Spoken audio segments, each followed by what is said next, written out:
SPITI के online class में आपका स्वागत है। आज हम डिस्कस करेंगे फीटर ट्रेड थ्योरी के बारे में, जो कि बहुत ही इम्पोर्टेंट है।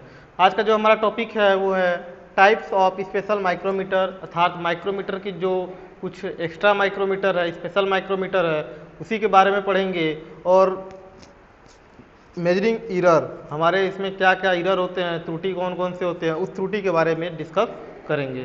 तो आइए देखते हैं। सबसे पहले हमारा दिया है टाइप्स ऑफ स्पेशल माइक्रोमीटर में ट्यूब माइक्रोमीटर। पहला है हमारा ट्यूब माइक्रोमीटर। इस प्रकार का जो माइक्रोमीटर होता है, इसकी जो फ्रेम होती है वो आउटसाइड माइक्रोमीटर से थोड़ा अलग होती है। इसका फ्रेम हमारा इस प्रकार से 90 डिग्री में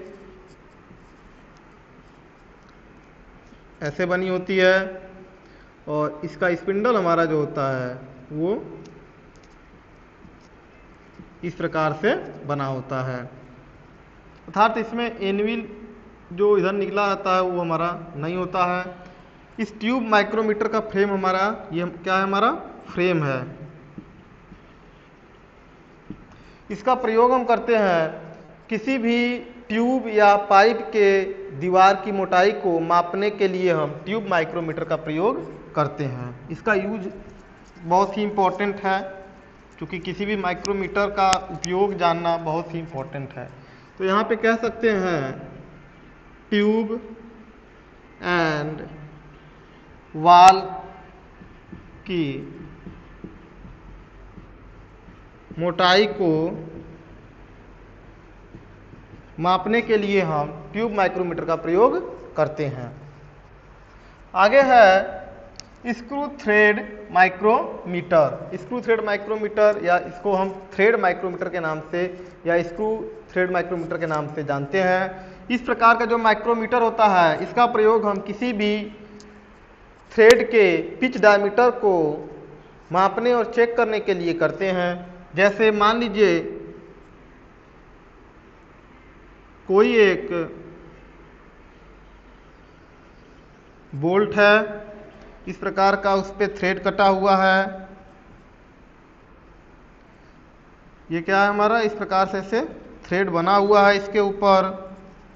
इस थ्रेड का हमें पिच डायमीटर ज्ञात करना है, तो हम क्या करेंगे, इस स्क्रू थ्रेड माइक्रोमीटर के सहायता से इसमें देखिए पिच डायमीटर जो होता है वो हमारा होता है ये वाला भाग। अर्थात माइनर डायमीटर और मेजर डायमीटर के बीच में जो डायमीटर बनता है उसको हम पिच डायमीटर, इस वाले भाग को हम कहते हैं पिच डायमीटर। माइनर और मेजर डायमीटर के बीच में जो डायमीटर बनता है उसे हम पिच डायमीटर के नाम से जानते हैं। तो इसी डायमीटर को मापने के लिए हम स्क्रू थ्रेड माइक्रोमीटर का प्रयोग करते हैं। इस पिच डायमीटर को हम और भी अलग अलग नामों से जानते हैं। जैसे इसे हम, एक तो हो गया हमारा पिच डायमीटर, इसका दूसरा नाम होता है इफेक्टिव डायमीटर, और हिंदी में यदि कहा जाए तो इसे प्रभावी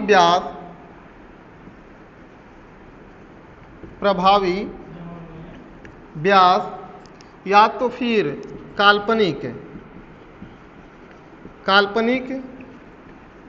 व्यास के नाम से जानते हैं। इस स्क्रू थ्रेड माइक्रोमीटर की जो एनविल होती है वो भी आकार की बनी होती है। इस प्रकार से भी आकार की बनी होती है, और इसका ये जो स्पिंडल होगा ये भी हमारा भी आकार से बना होता है। और इधर हमारा क्या लगा होगा, इधर इसका फ्रेम इस प्रकार से जुड़ा होता है। तो इसी के बीच में हम बोल्ट को रख करके उसके पिच डायमीटर को मापने और चेक करने का कार्य करते हैं। अब इसके बाद है अगला फ्लैंज माइक्रोमीटर। तीसरा है फ्लैंज माइक्रोमीटर। यह जो फ्लैंज माइक्रोमीटर होता है यह आउटसाइड माइक्रोमीटर के समान होता है, परंतु इसके जो स्पिंडल और एनविल होते हैं, इस स्पिंडल और एनविल के जो फेस होते हैं उसके फेस पर एक फ्लैंज लगा होता है। इस प्रकार से एक फ्लैंज लगा होता है। इसका उपयोग हम करते हैं किसी भी गियर के मोटाई को मापने के लिए, कोई गियर इत्यादि हो गया, गियर हो गया, गियर के थिकनेस के मोटाई को मापने के लिए, या तो कह सकते हैं जो इंजन फिन्स होता है उस इंजन फिन्स के मोटाई को मापने के लिए भी हम इसका उपयोग करते हैं। और बाकी जो ग्रेजुएशन होती है वो आउटसाइड माइक्रोमीटर की तरह ही होती है। आगे है डेप्थ माइक्रोमीटर। डेप्थ माइक्रोमीटर जिसको हम गहराई मापने के लिए उपयोग करते हैं। इस प्रकार के जो माइक्रोमीटर होते हैं इसमें एक बेस बना होता है और बेस के ऊपर यहाँ पे इसके ग्रेजुएशन निशान बने होते हैं और इसमें स्पिंडल को जो है कि इसमें एक एक्सटेंशन रॉड लगा करके किसी भी कंपोनेंट की गहराई को हम आसानी से मेजरमेंट कर सकते हैं 0.01 mm की एक्यूरेसी में, और ब्रिटिश प्रणाली में 0.001 इंच की एक्यूरेसी में इससे कार्य किया जाता है। यह जो एक्सटेंशन रॉड आती है यह 0 से 25 से 50 अलग अलग साइजों में पाई जाती है। तो डेप्थ माइक्रोमीटर का हम उपयोग कहाँ करते हैं? गहराई को मेजरमेंट करने के लिए। इसकी जो ये ग्रेजुएशन होती है यह आउटसाइड माइक्रोमीटर के विपरीत दिशा में बनी होती है। जैसा ग्रेजुएशन हमारा आउटसाइड का होता है ठीक उसके उल्टे दिशा में डेप्थ माइक्रोमीटर का होता है। तो कह सकते हैं कि जो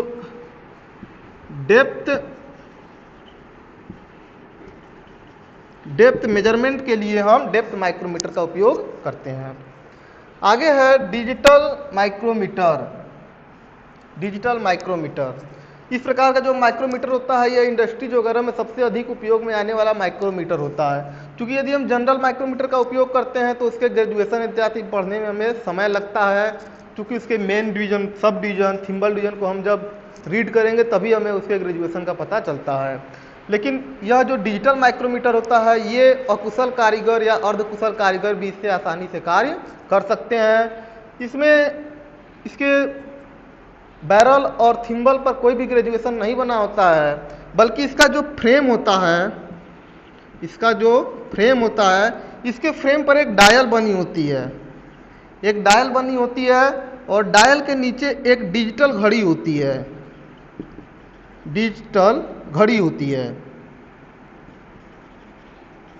इस डिजिटल घड़ी में दिए गए जो माप होते हैं वो हमारा, जैसे ये जॉब हो गया, ये जॉब का मेजरमेंट हमें लेना हो तो हम जब एनविल और स्पिंडल को आपस में यहाँ पे अटैच कराएंगे तो इस डिजिटल घड़ी में हमारा 3 अंक तक शो कर देगा कि इसकी जो मेजरमेंट है वो कितनी है। अर्थात हमें कोई भी कैलकुलेशन करने की आवश्यकता नहीं होती है, आसानी से हम वहाँ पे मेजरमेंट देख करके देख सकते हैं कि हमारा साइज जॉब का क्या है।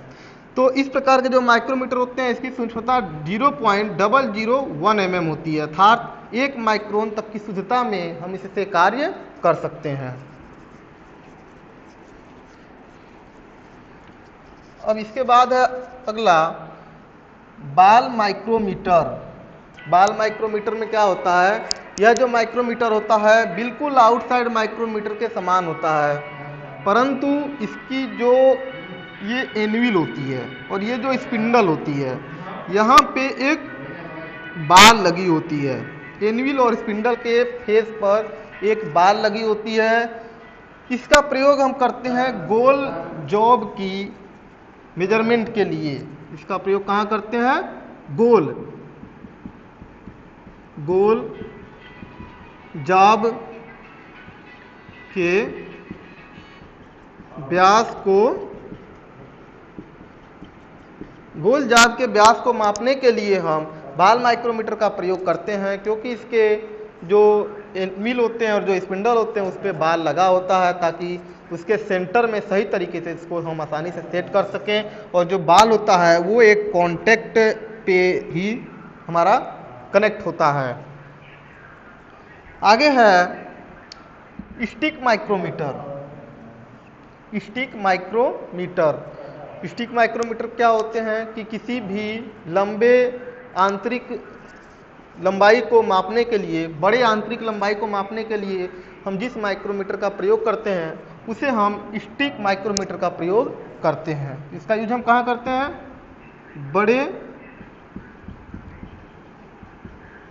बड़े आंतरिक लंबाई को मापने के लिए, स्टिक माइक्रोमीटर का प्रयोग किया जाता है।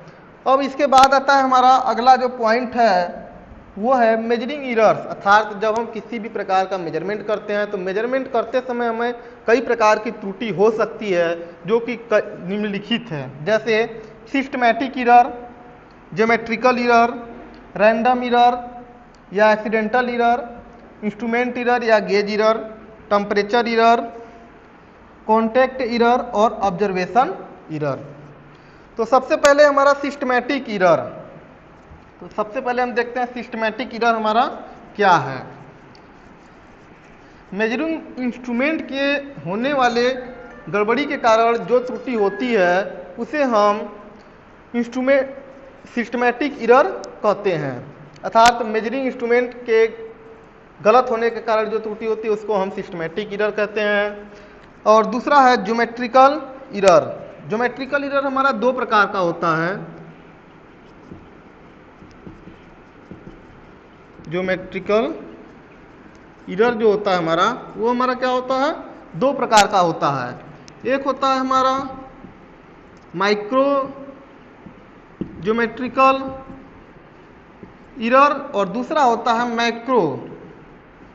Macro geometrical error. अर्थात एक होता है लघु ज्योमेट्रिकल त्रुटि, एक होता है दीर्घ ज्योमेट्रिकल त्रुटि। तो ये जो हमारा दो होता है, ये मैक्रो ज्योमेट्रिकल एरर क्या होता है हमारा कि जब ड्राइंग में किसी गोल जाप दी हुई है, यदि ड्राइंग में गोल जाप दी गई है, यदि उसको हम टेपर्ड आकार में शेप उसका बन जाता है तो उस प्रकार के स्थिति में जो त्रुटि पैदा होता है उसको हम मैक्रो ज्योमेट्रिकल एरर के नाम से जानते हैं। और ये दूसरा क्या है हमारा? Micro geometrical error. Micro geometrical error क्या होता है? किसी भी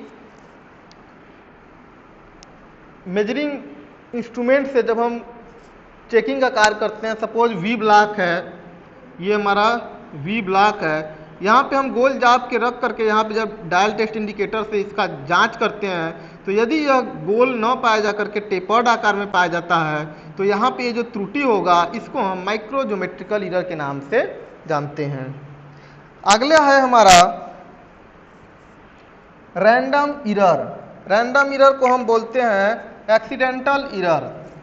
इसका जो दूसरा नाम है वो है एक्सीडेंटल एरर।